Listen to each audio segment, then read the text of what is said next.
Half a year has passed since the onset of the devastating Gaza war, and although recent developments may hint at progress, the road to peace remains murky. Recent notable events suggest a pivotal moment might be at the horizon, yet a critical element for a durable resolution is noticeably missing.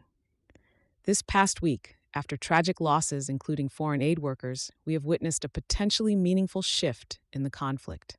The Israeli government, following discussions with U.S. President Joe Biden, has made significant moves.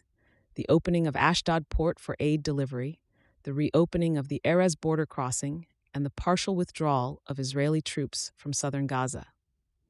White House spokesman John Kirby has characterized this military withdrawal as a rest and refit for the troops, rather than a precursor to new offensives. Moreover, reports from Israel indicate a possible strategic pivot towards targeted anti-terror operations instead of broad ground campaigns. Key international and regional players have renewed their diplomatic efforts.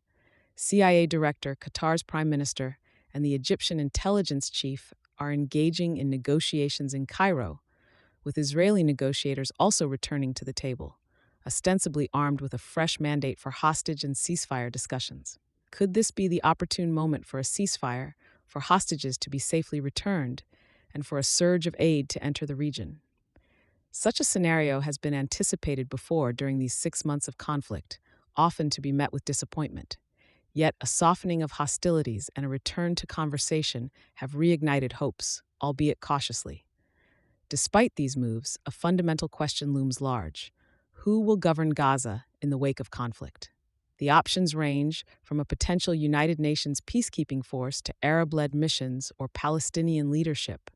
But which faction?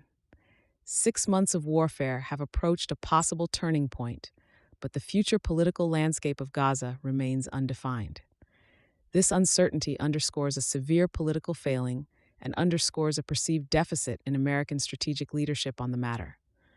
As we reflect on this 6-month anniversary, it's imperative to understand the obstacles faced by the international press. Journalists have been largely barred from entering Gaza by both Israel and Egypt, leaving coverage in the hands of a few resolute Palestinian reporters. At a time when state warfare is evolving and the need for reliable on-the-ground reporting is crucial, the constriction of independent journalism is profound. In sum, the recent measures may stimulate optimism for a de-escalation of the Gaza war. However, the absence of a clear governance plan post-conflict signifies a critical stumbling block on the path to enduring peace.